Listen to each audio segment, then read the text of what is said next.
Aku dan adikku memilih istri manusia binatang secara bersamaan. Dia bahkan tidak berpikir, langsung memilih serigala putih dengan kekuatan tempur luar biasa. Sedangkan aku merasa kasihan pada nasib manusia binatang yang tragis. Aku memilih duyung yang hampir mati di arena pertarungan. Siapa sangka serigala putih itu sangat angkuh. Sama sekali meremehkan manusia. Adikku habis-habisan berusaha tapi tetap gagal menaklukkannya. Sebaliknya justru duyung istriku, lembut dan penuh perhatian. Bukan hanya melayaniku setiap hari. Dia bahkan bisa menyembuhkan penyakit. Kedua kakiku yang lumpuh bertahun-tahun pun disembuhkannya. Begitu melihat ini mata adikku langsung merah. Takut aku merebut warisan keluarga. Dia malah merancang kecelakaan mobil. Yang menyebabkan aku mati. Saat aku membuka mata lagi, aku terlahir kembali ke hari pemilihan istri itu. Kali ini, adikku justru berebut memilih duyung setengah mati itu. Melihat itu ayah sampai mengernyitkan dahi. Jiaki, kamu ini bukan main-main. Duyung itu terlihat sangat lemah. Bagaimana bisa membantumu? Ayah, aku hanya menginginkan duyung ini.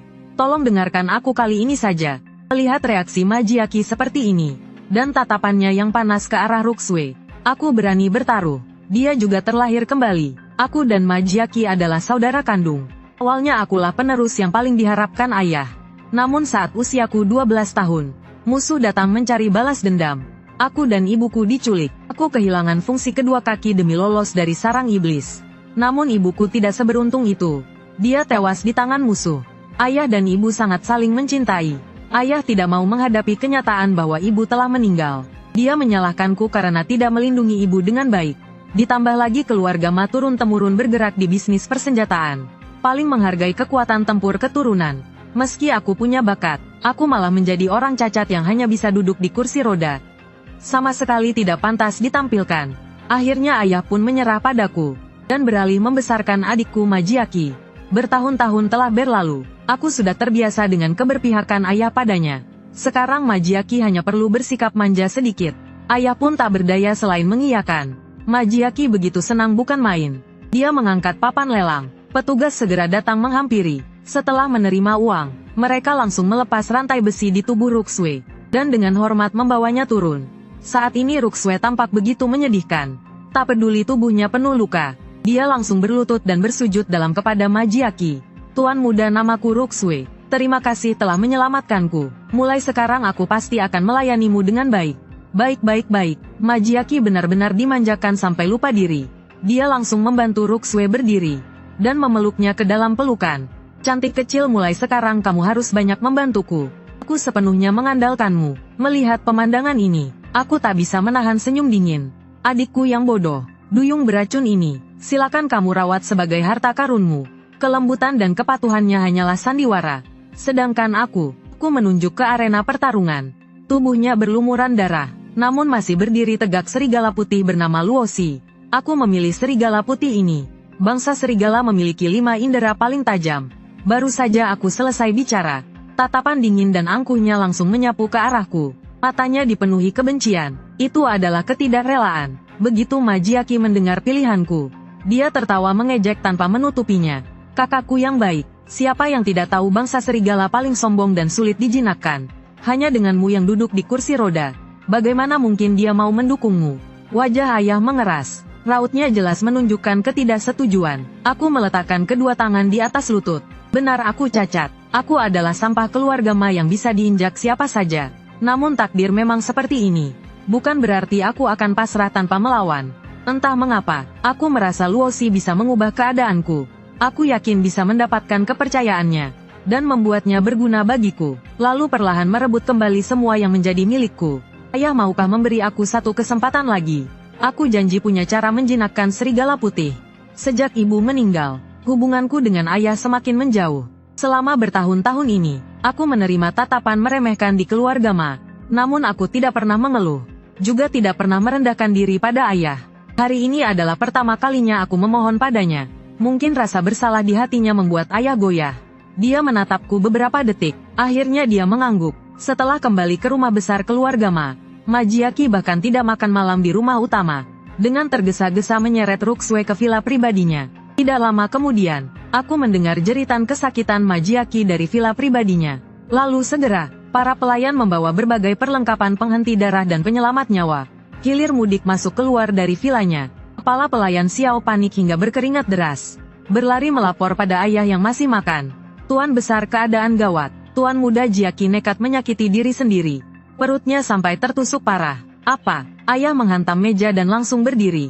Melangkah cepat keluar. Baru beberapa langkah meninggalkan rumah utama. Dia melihat Ma Jiaki berjalan mendekat seolah tidak terjadi apa-apa. Ayah melihat tubuhnya berlumuran darah. Dengan cemas bertanya pada Jiaki. Kamu tidak apa-apa. Ayah, aku tidak apa-apa. Tadi hanya sekadar mencoba. Seberapa hebat sebenarnya kemampuan Ruxue? Tatapan ayah yang penuh penilaian mengarah pada Ruxue yang berdiri di samping Ma Jiaki. Barulah dia menjelaskan dengan lembut. Dia adalah putri duyung dari kaumnya. Putri duyung dengan kemampuan medis tertinggi di generasinya. Air matanya memiliki kekuatan penyembuhan luar biasa. Bahkan bisa menghidupkan kembali orang sekarat. Cedera separah apapun bisa pulih sepenuhnya olehnya. Ternyata kamu punya kemampuan seperti ini. Tatapan ayah pada Ruxue langsung berubah. Perlu diketahui keluarga Ma menjalankan bisnis persenjataan. Bertahun-tahun berurusan dengan dunia gelap dan terang. Menghadapi bahaya dan luka adalah hal biasa. Kini dengan adanya Ruxue, bukan hanya bisa melindungi Ma Jiaki dari luka berat, tapi juga membantu anggota keluarga Ma lainnya. Wajah Ma Jiaki dipenuhi rasa bangga. Ayah, aku sudah bilang sejak awal, pilihanku pasti tidak akan salah. Hanya saja tidak tahu, kakak memilih serigala putih dengan fondasi sehebat itu. Apakah bisa dimanfaatkan dengan baik? Sambil bicara pandangan ayah dan anak itu sama-sama tertuju padaku. Karena kejadian tadi terlalu mendadak. Hampir semua pelayan rumah berlari ke sisi Ma Jiaki. Ayah pergi dengan tergesa. Sedangkan Luosi bersikap keras kepala karena kesal. Tidak mau membantuku mendorong kursi roda. Aku hanya bisa menopang kursi roda sendiri dan terseok keluar dari rumah utama. Butuh waktu lama baru bisa menyusul ayah dari belakang. Dibandingkan dengan Ma Jiaki yang penuh kejayaan. Aku si cacat yang tak dipedulikan ini tampak jauh lebih menyedihkan. Ayah menatap keadaanku yang memalukan ini, lalu mendengus dingin. Putra keluarga Ma bahkan tidak bisa menjinakkan seorang wanita. Ma Jiaki senang melihatku dimarahi. Wajahnya masih berpura-pura terlihat peduli padaku. Ayah, kakak juga tidak menginginkan hal seperti ini. Berilah dia sedikit waktu. Dengan sikap ayah penyayang dan anak berbakti itu, mereka meninggalkanku di tempat dan berjalan menjauh. Hanya Ruxue yang mengikuti di belakang Ma Jiaki. Saat melewatiku, dia melirikku diam-diam. Meski dia berusaha keras membungkus diri sebagai domba lemah, aku tetap langsung melihat kekejaman di dasar matanya. Perkembangan kejadian bahkan lebih mulus dari perkiraanku. Di kehidupan sebelumnya aku menemukan kemampuan penyembuhan kuat Ruxue. Itu terjadi sebulan kemudian dalam sebuah transaksi persenjataan. Pihak lawan adalah pelanggan lama. Seharusnya tidak ada masalah. Namun hari itu mereka justru berniat berkhianat. Aku duduk di kursi roda dan sama sekali tidak bisa kabur. Hanya bisa menatap pisau menusuk perutku. Aku sempat mengira kali ini aku pasti mati. Tak disangka Ruxue tiba-tiba menangis keras. Sambil menangis sambil bernyanyi, air matanya menetes ke luka di tubuhku. Daging dan darahku benar-benar tumbuh pulih sedikit demi sedikit. Nyanyian yang merdu itu, bahkan meredakan seluruh rasa sakit di tubuhku. Kemudian aku terbangun di kediaman keluarga Ma. Di atas tempat tidur di halaman milikku sendiri. Ruxue memberitahuku bahwa dialah yang menyelamatkanku dengan ilmu pengobatan bangsa duyung. Dan dia juga bersedia memberitahuku sebuah teknik rahasia bangsa duyung. Selama digunakan, bukan hanya bisa menyembuhkan kedua kakiku, tapi juga membuatku memiliki fisik sebanding dengan manusia hewan. Di kehidupan sebelumnya begitu mendengar bisa lepas dari kecacatan, aku langsung setuju Ruxue menggunakannya. Kemudian aku secara ajaib pulih sepenuhnya. Dan tubuhku menjadi sangat kuat. Ayah sangat terkejut dan senang dengan perubahanku. Ditambah aku memang cerdas. Dan setelah berbagai manuver, sedikit demi sedikit aku merebut kembali kekuasaan yang selama bertahun-tahun direbut Ma Jiaki dariku. Namun semua jerih payahku akhirnya hancur di tangan Ruxue. Teknik rahasia yang katanya bisa membuat orang menjadi kuat itu sebenarnya hanyalah sebuah penipuan. Itu menukar darah, esensi dan nyawa. Di bawah perhitungannya, dalam waktu kurang dari setengah tahun, tubuhku akan membusuk seluruhnya, dan meledak mati, tanpa bisa ditemukan sedikit pun bukti bahwa dia yang melakukannya. Dan teknik rahasia yang mematikan ini, justru Ma Jiaki yang bergegas menyuruh Ruxue menggunakannya. Baru hari pertama membawa orang itu kembali ke keluarga Ma, dia sudah tak sabar mencari kematian. Ma Jiaki, kalau kau ingin menyerahkan posisi kepala keluarga, maka aku tidak akan sungkan. Tunggulah kabar baik tentang kematian mendadakmu. Setengah bulan kemudian, ulang tahun besar ayah mengundang para mitra bisnis dari berbagai pihak untuk berkumpul di keluarga Ma. Dalam setengah bulan ini, Majiaki hampir tidak pernah melangkah keluar dari gerbang besar keluarga Ma. Seharian menutup pintu, berlatih sesuatu bersama Ruxue di paviliun terpisah.